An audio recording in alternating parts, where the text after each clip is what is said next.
अस्सलाम वालेकुम दोस्तों। जैसे ही बहार का मौसम आता, ये खूनख्वार लोग अपने गारों से निकल आते और अपने रास्ते में आने वाली हर चीज को तहस नहस कर देते। फल, सब्जियां, सांप, कीड़े, बिच्छू, गिरगिट, गर्ज, जो कुछ भी इनको मिलता सब खा जाते। यहां तक कि आम इंसान भी इनके अजाब से बच ना पाते। और इन तबाह कारियों के बाद जब वो वापस अपने गारों की तरफ लौटने लगते तो तमाम खुश्क चीजें अपने साथ लाद कर ले जाते और अगले साल बहार के मौसम का इंतजार करने लगते। ये लोग दिखने में निहायत जंगली थे। बड़े बड़े मुंह, छोटी आंखें और इनके मोटे मोटे बाल हुआ करते थे। कुरान और अहदीस के मुताबिक जब पहली मर्तबा याजूज माजूज दीवार तोड़कर बाहर आएंगे तो क्या नजारा होगा। अल्लाह के हुक्म से जब याजूज माजूज वो दीवार तोड़कर पहली मर्तबा बाहर आएंगे तो ग्रोह की शक्ल में बाहर आएंगे। तो वो तादाद में इतने ज्यादा होंगे कि जब उनका पहला ग्रोह बहरे तबरिया से गुजरेगा, जो कि 10 मील लंबा है, तो उसका सारा पानी पी जाएंगे। तो वो उस दरिया को इस तरह से खुश्क कर देंगे कि जब याजूज माजूज का दूसरा ग्रोह वहां से गुजरेगा तो देखकर कहेगा कि यहां तो कभी पानी हुआ ही नहीं करता था। इस कदर बड़ा लश्कर होगा याजूज माजूज का। याजूज माजूज का दौर दज्जाल के बाद का दौर, जब हजरत ईसा अलैहिस्सलाम दज्जाल को वासिल जहन्नुम कर चुके होंगे। उस वक्त हजरत ईसा अलैहिस्सलाम को अल्लाह ताला की तरफ से ये हुक्म मिलेगा कि तमाम मुसलमानों को जमा करें और कोहे तूर की पहाड़ी पर चले जाएं। तो याजूज माजूज दुनिया में अपनी तबाहकारियां शुरू कर देंगे। तो हर चीज खा जाएंगे, जानवर, फल, फ्रूट, दरख्त, यहां तक कि इंसान को भी नहीं छोड़ेंगे। और जब वो ये देखेंगे कि दुनिया में हर चीज, जानवर, इंसान, सबको खत्म कर दिया है, तो वो बोलेंगे कि दुनिया में तो मौजूद हमने इंसानों को खत्म कर दिया, चलो आओ अब हम आसमान वालों को कत्ल करते हैं। ये सोचकर वो आसमान की तरफ तीर बरसाएंगे। और अल्लाह का करना यह होगा कि जब वो तीर वापस जमीन की तरफ लौटेंगे तो उन पर खून लगा होगा।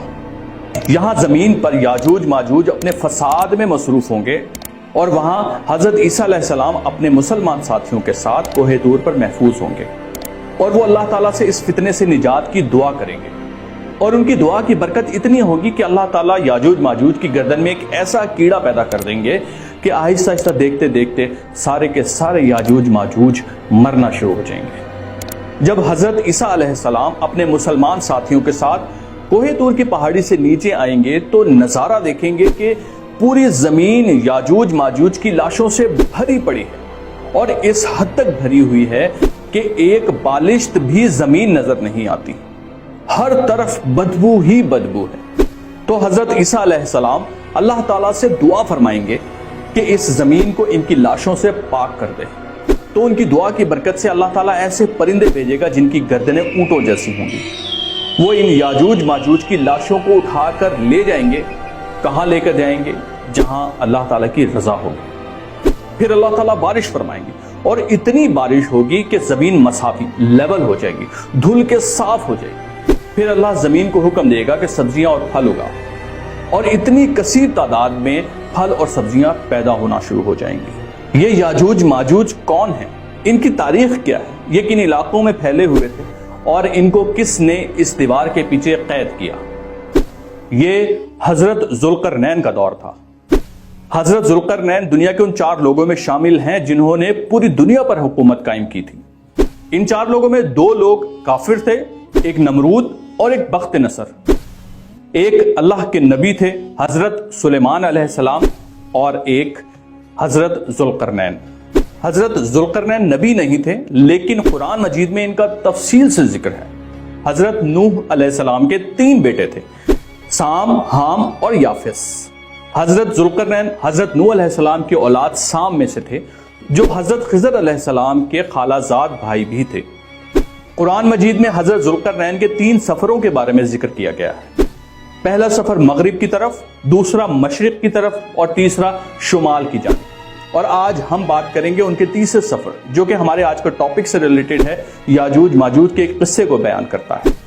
हजरत जुल्करनैन अपने तीसरे सफर के दौरान जब सद्दैन यानी कि 2 पहाड़ों के दरमियान से गुजरे तो वहां एक कौम से मुलाकात हुई। वो लोग हजरत जुल्करनैन के पास पहुंचे और याजूज माजूज के मजालिम की रुदात पेश की। इन लोगों ने हजरत जुल्करनैन से इल्तिजा की कि वो इनको याजूज माजूज के शर से निजात दिलवाएं।